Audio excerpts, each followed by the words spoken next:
How are you getting on? I thought I'd do a video because I've just survived my first storm in the marina. So, a few lessons from that, I suppose. I'm in Fécamp, which is, yeah, it's on the north coast of France anyway. I was going to try and tell you whereabouts it was then, but I realised I don't have a clue. But it's on the north coast of France in um, Normandy. So this would have been where the first Viking, I think the first Duke of Normandy, or maybe the first Duke in France, was Rollo the Viking. And I was at a bit of a castle yesterday where I believe they knocked down an old nunnery and made it like the capital of Normandy or the capital of France. I'm not really that sure. Anyway, yeah, last night I was sailing. It was pretty, not sailing, I was just in the marina. But, you know, I realised that I was a bit stupid and I should have checked my dock lines earlier and probably replaced them because they're probably 100 years old. And yeah, things got pretty hairy yesterday. It was blowing about 35 knots. Could have gone up to 40 knots during the night because it was crazy, man. It was at one point, it was just after I filmed the introduction video for this. I just heard a big bang and I come outside and my spring line was after stretching so much that the stern, which is sort of shaped like this on my boat, it's like a kind of a sharp little weird thing, just like had like come loose and just gone wabba. I was just going wabba. So I was obviously nearly crying when I got outside and saw my boat was all scratched up. But it was only a little scratch, to be fair. Luckily I was sitting on the boat at the time, so I just had a bit of a pain in the arse time pulling the boat forward away from the dock and just making sure it couldn't hit again. Put some more lines on, and I doubled up on the, I think you'd probably call it the bowspring. Is it the one that stops you going backwards? And the yeah, I doubled up on as many lines as I could. So a little lesson for anybody there, because there was actually one of the bowspring was like resting, like the let's say the cleat is there on the boat. It's on like a metal plate, but the metal plate was like as sharp as a knife, so it was just going like this the whole time, and it was starting to go. Do you ever see like those guys where they dangle a rope and then they cut little pieces of it and it's like pling pling? It was looking like that. And yeah, I don't really have enough French to be able to get much help with that, so I luckily that line was so long that when it was tied off on the cleat, I was able to bring it back again and tie it off again, so I felt a lot better then. I kind of tensioned it up so they were both kind of stretching together, and I stopped snatching. Then I loosened up the stern was snatching a little bit. For anyone who doesn't know what snatching is, it's like and it's like when the boat sort of bounces off and then it just gets to the end of the rope.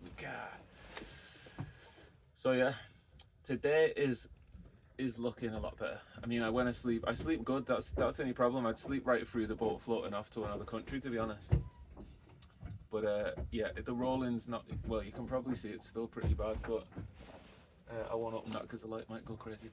But yeah, so today I need to do an oil change. The marina was like €80 for 5 litres of oil, and I said let me go up to Carrefour and see what the crack is, and it was 15 quid, so they almost got me there in the chandlery. So I bought a service kit and someone's robbed the fuel filter out of it as well, so I'm gonna have to go back and they probably don't even have the fuel filter, but I do have a spare one. So yeah, bit of engine servicing to do because I put some contaminated oil in there the other day. I had an old bottle of oil, and as it was glugging out, I noticed it was milky, and I was like at the bottom of it. So that's a bit of water in the engine, which will corrode. I don't know how urgent it is to get that out, but I did one trip of about 6 hours on the engine, flat out in waves, and it was fine. I tightened up the alternator belt just before that, so that reduced the vibrations, and the oil seemed to stay better in the engine because it was kind of seemed like it was like burning oil or losing oil or something. But yeah, so my engine should be good. I think I'm going to leave for Le Havre tomorrow, which is about 30 miles. Apparently with the tide, I might get it down to about 4 hours, according to Claude, the AI. But I don't know, that thing just tells me lies all the time. So yeah, service the engine, eat food today, try and get my hands back in working order. They're improving a bit now. For anyone who doesn't sail, like your hands get ripped to shreds by the salt and the ropes if you're not careful. So I've got desk worker hands. So yeah, it's gonna be a while till they toughen up. So tomorrow I don't have to leave until probably like 12 or something. So I'll be able to oil change today, stock up on fuel, stock up on food, and yeah, apart from that, it's a win. I fixed my toilet, I got my electrics tidied up. I actually got a connector for my tall masthead VHF. Oh yeah, tonight I have to take down my sail. I have to wait till the wind drops and comes on the nose, which is like 11 p.m, which is way past my bedtime. But yeah, I'll have to pull down the head sail, either repair it or just put the other one off. I think I might buy the tape to repair it and see what it looks like when it comes down. I'm pretty sure the tear is maybe about that big. So I think the length of the strips is like 39 centimeters. So that could be about right, one packet. There's 2 of them in a packet, so I should be able to repair the seam. But it didn't look pretty, to be honest with you. It didn't look pretty when it was flogging in the wind there the other day. So yeah, I have got a spare head sail, a spare big Genoa, heavy Genoa. So I might get that out. I'm going to use it for a 30-mile trip, do you know what I mean? I think I've figured out the reefing system on the main as well. Looks like there's permanently reefing lines tied through the sail. I thought they were like the worst telltales ever, but I think they're actually reefing lines, so I think that might be something I'll be laughing about in a few years.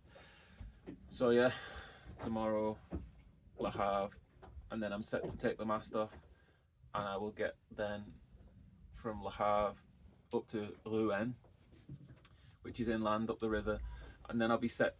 I'm not sure actually if that's right near the entrance to the canals, or at least the first lock is up there.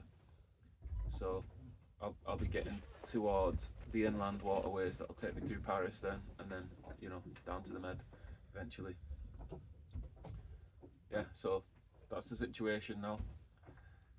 I was thinking I'm going to keep this channel as a sort of a log of my trip, so that, you know, when I'm older I can look back on it and enjoy it, and my kids can look at it and stuff. So yeah, I might put in a little bit of footage of do a few videos, footage of the towns that I'm in as well, so people can see what's going on.